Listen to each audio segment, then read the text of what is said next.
छतरी जुमे के जुमे पैठ लगती थी, जिसे जुमे की पीठ के नाम से जाना जाता था, जिसमें रोजमर्रा की जरूरत की सभी चीजें मिल जाती थी। गांव के बीचों बीच यह एक तिराहा था, जिसकी एक गली मस्जिद से होते हुए आगे जाकर कई हिस्सों में बट जाती थी। दूसरे छोर पर प्रधानों का कुआं था। तीसरा रास्ता बनिस्पत इन दोनों के ज्यादा आड़ा तिरछा था। वह गली के सामने मंदिर तक जाकर कई गलियों में बट जाता था। इसी तिराहे के इर्द गिर्द जुमे के रोज यह बाजार लगता था। जुमे की नमाज के बाद इस बाजार की चहल पहल किसी मेले ठेले से कम नहीं होती थी। तिराहे के एक कोने में डॉक्टर वेद प्रकाश शर्मा का दवाखाना था, तो दूसरी ओर लज्जाराम सुनार का घर और दुकान। उससे आगे दो दुकानें बनियों की थी और उनके सामने भड़बूजों की। लज्जाराम की दुकान के सामने थोड़ा सा हटकर बाहर गली में शौकत चाचा बैठते थे। वैसे तो वे छतरी मरम्मत करते थे, लेकिन छतरी जैसी वस्तु गांव में इक्का दुक्का लोगों के पास होती थी। इससे छतरी मरम्मत का ज्यादा काम नहीं मिलता था। इसीलिए छतरी मरम्मत के साथ साथ वे रफूगिरी का काम भी करते थे। उनके हाथ में कमाल का जादू था। फटे कपड़ों में ऐसा जोड़ बिठाते थे कि देखने वाला देखता ही रह जाए। सचमुच में वे एक कलाकार थे। उस जुमे को बाबू अपनी दिहाड़ी पर जाने के बजाय मुझे साथ लेकर शौकत चाचा की दुकान पर गए थे। दरअसल हफ्ता भर पहले स्कूल से लौटते हुए तेज बारिश में मेरी किताबें और कापियां बुरी तरह भीग गई थी। इस बात से बाबू दुखी हो गए थे। जब से बापू को यह पता चला कि मैं पढ़ने में तेज हूँ, तो बापू मुझ पर कुछ ज्यादा ही ध्यान देने लगे थे। गांव देहात में छोटी छोटी बातें भी हर कोई जान लेता है। इसीलिए जब राह चलते कोई बापू से कहता, सुना है तेरा लड़का पढ़ने में बहुत होशियार है, बापू का सीना चौड़ा हो जाता था। वे अपनी फिरकी मूछों को ऊपर की ओर उठाकर पैना बनाने लगते थे। घर आकर जब माँ को सुनाते तो माँ मुझे पास बैठाकर मेरे बालों में उंगलियां घुमाने लगती थी। उनका यह तरीका था प्यार जताने का।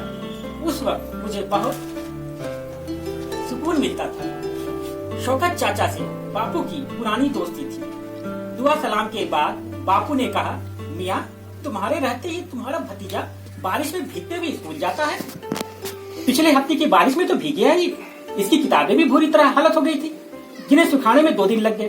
कोई पुरानी छतरी पड़ी हो तो कम से कम किताबें तो बची रहे। शौकत चाचा ने मेरी ओर देखा तो फिर दाढ़ी में भी उनकी मुस्कुराहट खली लगी। कौन सी जमात में पढ़े है बेटा? शौकत चाचा ने मुझसे पूछा। जी 8वीं में, मैंने धीमे स्वर में कहा। 8वीं में? शौकत चाचा ने हैरानी जताई, जैसे उन्हें यकीन ही नहीं हो रहा था। होता भी कैसे? उन दिनों किसी जोड़े का बच्चा स्कूल जाने की सोच भी नहीं सकता था। यदि कोई जाने की कोशिश भी करता तो उसे स्कूल में कोई घुसने भी नहीं देता। एक भाई शुगर, यह तो कहने ढंग का काम कर दिया है तो लौंडे को पढ़ने भेज दिया। मैं तो कहूँ जिंदगी सुधर जाएगी, इसकी तू फिक्र ना कर। अगले जुमे को इसे छतरी मिल जाएगी। मेरे पास सामान पड़ा है, बस जोड़ जाड़ करके उससे कपड़ा चढ़ाना है। आ जाइयो बेटे अगले जुमे को। शौकत चाचा ने मेरी ओर देख कर कहा। मियाँ पैसे कितने लग जाएंगे? बापू ने हिचकिचाते हुए पूछा। पैसे देखी जाएगी, शौकत चाचा ने कहा। फिर भी मैं एक साथ तो नहीं दे पाऊंगा। दिहाड़ी मजदूरी से जो भी बचेगा थोड़ा थोड़ा करके दे दूंगा। बापू ने विवशता जताई। सुगन, मैं सब जानू, मैं भी कोई धन्ना सेठ तो हूँ नहीं। फिर भी यूँ तेरा बेटा है तो मेरा भी तो कुछ लगे है। तू पैसे की बात तो मत ही कर, बस अगले जुमे को इसे भेज देना, छतरी ले जाएगा। आ जाइयो बेटे। शौकत चाचा ने बहुत स्नेह से मेरी ओर देखा। शौकत चाचा का स्नेह देखकर मुझे अच्छा लगा था। बातचीत के साथ साथ वे अपने काम में भी लगे हुए थे। रफू करते समय उनकी अंगुलियों में सुई धागा जिस फुर्ती से घूमता था वह हैरान कर देने वाला था। मैं गौर से उनकी उंगलियों में इधर से उधर होती सुई को देख रहा था। उनके बैठने की जगह के आधे हिस्से में धूप थी, आधे में छांव। वे छांव में बैठे थे और सामान धूप में रखा हुआ था। उनकी दाढ़ी के बाल लगातार हिल रहे थे। शौकत चाचा ने बंडल से बीड़ी निकालकर बापू की ओर बढ़ाई। ले बीड़ी पी। बापू ने बीड़ी सुलगाई। शौकत चाचा ने भी बीड़ी सुलगाकर दांतों में दबा ली और रफ्फू के काम को उसी तन्मयता से करते रहे। डॉक्टर वेद प्रकाश शर्मा के दवाखाने में रखे रेडियो पर समाचार आ रहे थे। कई लोग दवाखाने के बाहर खड़े होकर समाचार सुन रहे थे। सुल्तान, पता है चीन ने हमारे मुल्क पर हमला कर दिया है। हजारों सिपाही हलाक हुए। कल रेडियो पर पंडित नेहरू बता रहे थे हिंदी चीनी भाई भाई का नारा धरा का धरा रह गया। बापू चुपचाप सुन रहे थे। उन्हें कुछ ज्यादा समझ में नहीं आ रहा था, फिर भी पूछ लिया, मियाँ यहाँ से चीन कितने कोस होगा? अरे ये रहा हिमालय पर्वत के उस तरफ। शौकत ने उत्तर दिशा की ओर हाथ उठाकर इशारा करते हुए कहा। मतलब? बापू ने अचरज से पूछा। उसने हिमालय पर्वत पे ऐसी ऐसी तोप लगा रखी है कि उनके गोले सीधे दिल्ली में जाके गिरेंगे। शौकत चाचा ने जोर देकर कहा। बापू आंखें फाड़कर चाचा की ओर देखने लगे थे। उनके चेहरे पर आश्चर्य और भय का मिला जुला रंग एक साथ दिखाई दे रहा था। चेहरे पर चिंता की लकीरें उभर आई थी। तब तो बम के गोले यहाँ भी गिर सके हमारे गांव में, चौधरी की गढ़ी पे? बापू ने भयभीत स्वर में पूछा। हाँ गिर सके, शौकत चाचा ने उसी रोव में कहा। तब तो यहाँ सबकी जान को खतरा है। बापू के चेहरे पर पसीने की बूंदें दिखाई देने लगी थी। खतरा तो है ही, जब लड़ाई होए है तो हम जैसे गरीब गुरबा ही तो मरते हैं, शौकत चाचा ने गंभीर होते हुए कहा। बापू सोच में डूब गए थे। जल्दी जल्दी बीड़ी में कश लगाकर उसे नाले में फेंक दिया और चलने के लिए उठकर खड़े हो गए। क्यों, डर लग रहा है क्या? फिक्र न कर, हमारी फौजें भी बहादुरी से लड़ रही हैं। उनके गोलों को यहाँ तक आने ही ना देंगी, शौकत चाचा ने हंसते हुए बापू से कहा। अच्छा ऐसा हो रहा है? बापू ने निश्चिंत होने की कोशिश की। सौदा सुलभ लेते लोगों की भीड़ से बाजार की रौनक बढ़ गई थी। आस पड़ोस के गांव से भी ग्राहक इस बाजार में आते थे। बापू को शौकत चाचा की दुकान पर खड़े देखकर चौधरी मामराज ने पूछा, अबे सुगन, तू यहाँ क्या कर रहा है? चौधरी को देखते हुए बापू गर्दन झुकाकर खुद में सिमटने की कोशिश करने लगे थे ताकि चौधरी की टेढ़ी नजर से बच सके। अक्सर वे किसी दबंग को देखकर इसी तरह हो जाते थे। पता नहीं बापू ऐसा क्यों करते थे। शायद चौधरियों का दबदबा ही ऐसा था जो सभी को झुकने पर मजबूर कर देता था। बापू ने सहमे स्वर में चौधरी के सवाल का जवाब दिया। कुछ नहीं चौधरी जी, शौकत बाबू से भाई से कुछ काम था। ये तेरा लड़का है जो स्कूल में पढ़े है? चौधरी ने मुझे घूरते हुए सवाल लगा। जी, बापू ने गर्दन झुकाए धीरे स्वर में कहा, मानो मुझे स्कूल भेजकर बाबू ने कोई अपराध किया हो। हाँ पढ़ाओ, ये तो तुम्हारा ही राज है, बाकी को तो नौकरियां मिलेंगी ही नहीं। सरकारी महकमों में तुम लोगों के लिए मेज कुर्सियां सजा के रखी हैं, सरकार के जवाई बन गए हो। अब तो मैं भी सोच रहा हूँ कि अपने महेंद्र का हरिजन सर्टिफिकेट बनवा लूं। तहसील में अपने ही बिरादरी का तहसीलदार बैठा है। चौधरी एक ही सांस में कहते चले गए। बापू सिर झुकाए बैठे थे। चौधरी की बात वे समझ नहीं पा रहे थे। धीमे से बोले, चौधरी जी, आपकी मेहरबानी से 2-4 अक्षर सीख लेगा तो अच्छा है। चौधरी के तेवर अचानक बदल गए थे। बेकार की बात तो करे मत, इसे किसी काम धंधे में लगा, 2 रोटी कमाएगा, पढ़ लिख के क्या कर लेगा, न घर का रहेगा न घाट का। बापू के चेहरे के भी रंग बदलने लगे थे, लेकिन वे संयत रहे। चौधरी की फितरत से अच्छी तरह वाकिफ थे। उनकी बात का उलट जवाब देने का मतलब था उनको और चिढ़ाना। चिढ़कर वे गाली गलौज पर उतर आते हैं। इसीलिए बापू बात को टालने की कोशिश में थे।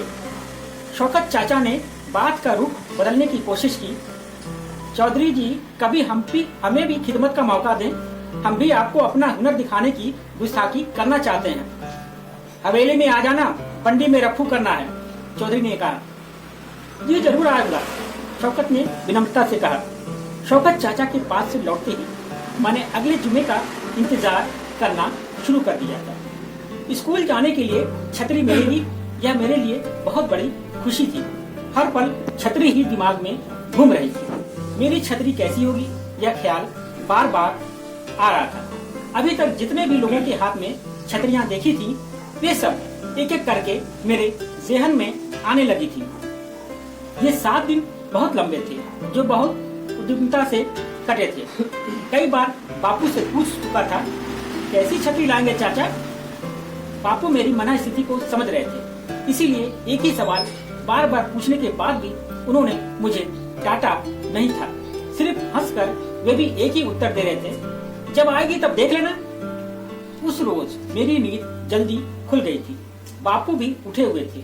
वे बाहर चबूतरे पर बैठकर हुक्का गुड़गुड़ा रहे थे। मैंने आंखें मलते हुए कहा, बापू आज जुमा है। बापू ने हंसकर कहा, याद है शौकत चाचा से छतरी लानी है। जब तो स्कूल से वापस आएगा छतरी तेरे हाथ में होगी। मैं कहना चाहता था, बापू आज मैं स्कूल नहीं जाऊंगा, शौकत चाचा से छतरी लेने मैं भी साथ चलूंगा, लेकिन कह नहीं पाया था। बापू गुस्सा ना हो जाए यह सोचकर चुप रह गया। स्कूल में भी छतरी मेरे मन में घूम रही थी। किसी भी पीरियड में मेरा मन नहीं लग रहा था। छुट्टी की घंटी बजने का इंतजार था, लेकिन आज का यह दिन कुछ ज्यादा ही बड़ा लग रहा था। घंटी बजते ही दौड़ते हुए मैंने स्कूल की चारदीवारी पार की थी। मेरे पीछे पीछे अनिरुद्ध शर्मा भी दौड़ते हुए ही आ रहा था। उसने पूछा, जय आज क्या बात है, तू इतनी जल्दी में क्यों आया? क्लास में भी गुमसुम था और अब घोड़े की तरह दौड़ा है। हाँ बात ही ऐसी है, मैंने कहा। क्या बात है? उसने उत्सुकता से पूछा। कल बताऊंगा, अब तू भी जल्दी चल, मैंने कहा। हम दोनों क्लास में भी एक साथ बैठते थे। स्कूल से घर भी साथ साथ ही आते थे। मुझे दौड़ता देखकर वह भी दौड़ने लगा था। उस रोज सड़क के बजाय हमने खेतों की पगडंडी का रास्ता पकड़ा था। यह रास्ता छोटा था। घर पहुँचते पहुँचते मेरा दिल जोर से धड़कने लगा था। छतरी तो मिलने वाली थी। बापू सामने चरपाई पे बैठे हुक्का पी रहे थे। छतरी उनके पास रखी थी, जिसे देखते ही मेरा दिल बल्लियों उछलने लगा था। सामने ही माँ खड़ी थी। मैं एकटक छतरी को देख रहा था। न बापू कुछ बोल रहे थे, न माँ। आखिर मैंने पूछा, बापू यही छतरी दी है चाचा ने? मेरा कौतूहल बढ़ गया था। बापू की सिर्फ मूछें हिली थी। कनखियों से मेरी ओर देखा भर था। मुझे लगा जैसे उन्होंने मेरे सवाल को अनसुना कर दिया है। माँ ने हंसकर कहा था, पहले बस्ता तो रख के आ जा, तभी देख लेना अपनी छतरी। अब तो ये तेरे पास ही रहेगी।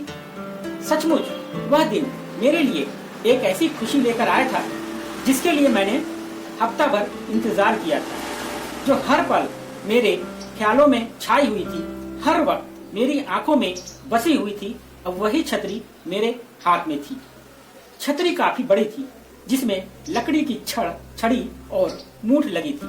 कपड़ा तो पुराना ही, लेकिन काफी मजबूत दिख रहा था। छतरी पुरानी होते हुए भी इस वक्त मेरे लिए मूल्यवान थी। एक तोहफा थी, जिसे पाकर मेरी खुशी का कोई ठिकाना नहीं था। अगले रोज मैं छतरी लेकर स्कूल गया था। मैं उत्साह से भरा हुआ था। चाल में अपने आप तेजी आ गई थी। रग रग में आत्मविश्वास बढ़ गया था। मैं अपने दोस्तों को बताना चाहता था कि देखो मेरे पास भी छतरी है। अब बारिश में मेरी किताबें नहीं भीगेंगी। जब मैं घर से निकल रहा था, बापू ने हिदायत देते हुए कहा था, संभल के रखियो, कहीं छोड़ के मत आ जाना। शौकत चाचा के प्रति मेरे मन में बहुत ज्यादा आदर भाव पैदा हो गया था। मैंने मन ही मन कई बार चाचा से कहा था, चाचा आपने इतनी अच्छी छतरी दे दी है मुझे, मैं बहुत खुश हूँ। पता नहीं मेरे ये शब्द उन तक पहुँचे थे या नहीं, लेकिन मेरी छतरी का आकार देखकर स्कूल के साथियों में खुसुर फुसुर शुरू हो गई थी। मेरी एक कक्षा के लक्ष्मीकांत ने चिढ़ाने वाले अंदाज में कहा था, अबे चूहड़ी की छतरी कहाँ से उठा लाया?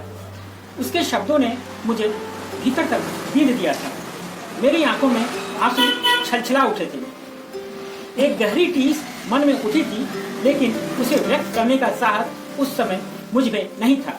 क्षण भर को छतरी पाने की खुशी गायब हो गई थी। मुझे चुप देखकर वह जोर से खिलखिलाकर हंसते हुए अपनी जगह पर बैठ गया था, लेकिन मेरे भीतर जैसे कोई गर्म चीज थी जो खदबदाने लगी थी। शनिवार को दोपहर बाद स्कूल सभा होती थी।